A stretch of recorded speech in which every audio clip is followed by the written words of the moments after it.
Hello there, everybody. Welcome back to Star Wars Lads. We've got our latest predictions and speculation for you all for the Acolyte. This is going to be for episode 6. We don't know the title yet or really anything about the runtime for this episode, but we are going to give you all of our thoughts on what might happen in next week's episode of the Acolyte. This will be, spoilers for the rest of the show, obviously. So if you haven't seen the rest of the show, you might want to click off. Make sure you like the video, subscribe to the channel. We still will have 2 more of these after this for episodes 7 and 8. So if you enjoy this prediction series, make sure you're subscribed. We're going to continue it for every single show that comes out as well. So the next shows we'll be doing that. And if you like the Acolyte or you don't like the Acolyte and you want to join us live to talk about it, make sure you join us every single week, 7 p.m. Pacific time on Tuesdays, right after the episodes drop. All right, let's get into our predictions for episode 6 here, Sanak. There are a lot of hanging plot threads after episode 5. Some big things happened at the end of it. We obviously have May knocking out Osha for some reason, and then pretending to be her and going with Master Soul on the ship. So we have that angle, but Basil sniffing around, thinks he knows there's something up with this fake Osha. Then you also have Qimir walk up to the knocked out Osha and kind of talking to her while she's asleep. We would expect that Osha now goes with Qimir. So those 2 things happen. Also, all these Jedi die, right? There's got to be some consequences for that. This episode is going to be directed by Hanel M. Culpepper, who is a seasoned TV director and has directed things like Star Trek Picard, Star Trek Discovery, done some sci-fi recently. What do you think is going to happen in next week's episode with all of that said? Yeah, I mean, the meat of the story for sure is going to be some discussions, some revelations, I think, from Soul, at least trying to tell this fake Osha May and giving that perspective. It'll be very interesting to see that specifically because no matter how honest he is, there are going to be details that May knows for sure or May believes. That's going to cause some friction that she may or may not play with, like, oh, like I'm actually Osha, like, but I'm gonna push back a little bit here on what you said there. Like, oh, that's not how I remember. Oh, I heard this or I saw this. So that will be pretty interesting to see how long that deception can be kept up. If there is any need to keep up the deception, if a soul is willing to just tell May what he knows or he saw happen, if we're gonna get the full Rashomon where we get the 3 stories, as opposed to just waiting for the flashback that we think Coconut is going to be very focused on in episode 7. So that'll be interesting. I don't expect it to be the start of the episode. I think the start of the episode will be contacting Vernestra, bringing her and her mid-tier council into the events here. I wouldn't be surprised if while Soul is doing that, that's when Basil starts sniffing around and is trying to tell Soul, but Soul might be just too agitated, too worked up by what he has to start revealing, revelation of the truth of the Sith being around still. I don't think he's going to be very clear for the first like 5-10 minutes of what his actions are, what he's thinking, what he wants to say. And I think that'll give a lot of time for Qimir to kind of dress up the scene of Khofar. We know that he's like, you've seen my face. I have to kill you now. That these are the rules that you created and that we have to live by if we want to survive in this galaxy, if I want to be able to continue onwards and have a pupil here. And yeah, he's woken up Osha, but I don't know how long it'll take for her to actually like get up herself. So I can definitely see like some of the bodies kind of be messed around. I can definitely see Kelnaka's body maybe like pulled out and dressed up to make it seem like he went crazy and killed all these other Jedi who are here to investigate to pull him from his solitude. You got to make the scene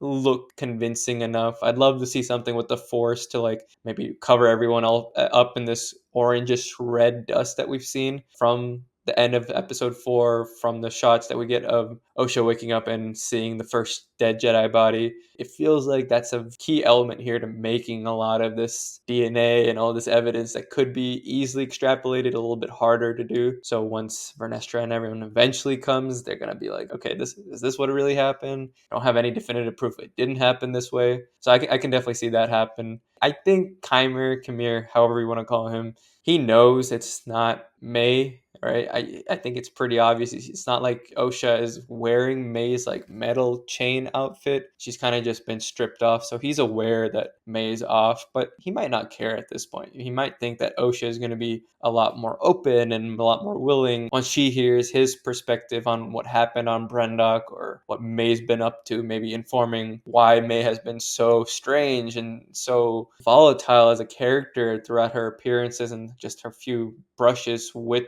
Osha in the last couple episodes. And I think that could definitely prepare, lead on Osha to start believe that whatever she will eventually hear from Soul isn't going to be as truthful as he wants it to come off as. So I can definitely see a lot of Sith manipulation, some tactics being thrown in as well. Outside of that, right, then you're gonna have Vernestra show up, and she's gonna at some point use her light whip to clear up some bugs or something. And I think that could be a pretty like easy way to just show off the light whip, but I don't think you'd want to then just do that one shot. I think you have to use it almost in combat. And just from what I saw, like in a video from Corey's data pad, it'd be great to almost do like this Lumia and Luke with the Shoto lightsaber and the regular lightsaber that we know Qimir has. Because yeah, what if Vernestra runs into him while he thinks he's like able to get away? He just hasn't had enough time to clean up the scene, but he's managed to just do enough. But Vernestra is able to sense him or like intercept him,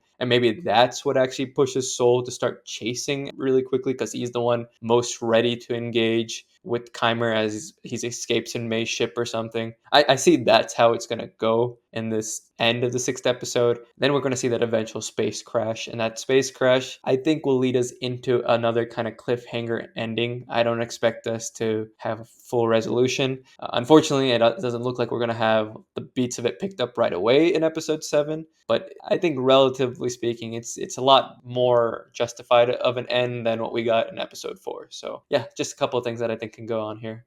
Yeah, there's a lot of explanation that needs to be done with this next episode. There's a lot of plot threads that right now aren't making much sense. They don't really have any direction, and most of that has to do with the girls, and I think specifically with May. May's motivations have been all over the place these last 2 episodes. No idea what her goals are, what she's trying to do. Leaving her sister with the dark sider, I think, is something that you wouldn't think would come from the same person who's saying, oh, all that matters now is my sister is here, that I can help out, and I don't need the dark side anymore. So, what's her goal with Soul? Why is she going with Soul? She's obviously reacts very strongly when Osha tells the story as Osha remembers it. She thinks that Soul and the Jedi have brainwashed her, is what she said. Well, that could be with their doctrine. That could also be with their power. We'll get that answer for sure in episode 7, but I think we'll start to get those hints here. But May has to have some reasoning to go after Soul, and I think she is going to try to kill him. I don't know if it's going to be in this episode, but it's going to be soon. What does that mean? Well, if he's trying to contact for help, I think maybe she might sabotage their communications. Maybe there's some way where he actually can't get in touch with Vernestra, or he only gets in touch with her and then it starts to kind of cut out because he can't reveal certain information. One of the things I always thought Vernestra is coming into this conflict and is going to be a part of this conflict as we see in the trailers. But now that this guy has revealed that he is Sith, or at least as he says he is. We don't know if it's actually true or not, but he says the word Sith. That should be a big, shocking thing for these Jedi. It should be something Soul immediately wants to tell the Jedi, like, the Sith are back, and he killed 9 of our 10 Jedi we had with us. Like, you need to come help us. If he doesn't contact Vernestra at some point, that would be incredibly shocking, and it would have to also possibly do with whatever this twist is that's going to be around Soul. We see a little bit of the darkness in him in this episode, not necessarily darkness, but his inability to control himself in certain ways. He can't always be in full control of his actions, especially when he is angered or sent to the point of fury. And we see that in him, which we have not seen so far. He's been the one that gets on a knee and talks eye to eye with kids and tries to be the friendly father figure to other Jedi. So I want to see why that is not the case anymore. How are we changing that story? How are we leading it into this flashback? And I also wonder, too, because Osha's the one that's been pressing Soul for an answer. Well, now May doesn't really know that Osha's been pressing Soul for an answer. So is Soul just going to kind of pour his heart out to May? Or will that not even come up now that May won't know to ask, right? Could that be something that's just kind of left on the side? I do think it would be far more interesting to have those dueling perspectives. And I think May's going to kind of reveal herself before Basil confirms it, because she's not going to be able to contain her frustration with Soul's side of this story. So I think that's a big step. As for Qimir, he needs to go after Soul. Like, there's no real way in this story where him not finishing the job, especially to the only Jedi he told he was a Sith, like, he has to go after him. He has to try to kill him. So I could see that side of the story, the Osha Qimir thing, kind of be off and not really a big forefront of this story. I think it might just start with that action of him coming after Qimir the first time you see him, and maybe once Osha finally wakes up, maybe at the end of this episode, you start to get a little bit more hint at what his plans are for Osha. I have always felt since our first episode review that Osha was going to become the replacement for May. I feel like it's a pretty obvious arc, but Osha's so one note at this point. I do think her taking that next step into the dark side is something that would be a little more interesting than May at this point. So we'll see maybe Osha's understanding of the dark side start to flip a bit. And if she was really mind wiped by the Jedi, if they actually did use their force powers to mind wipe her,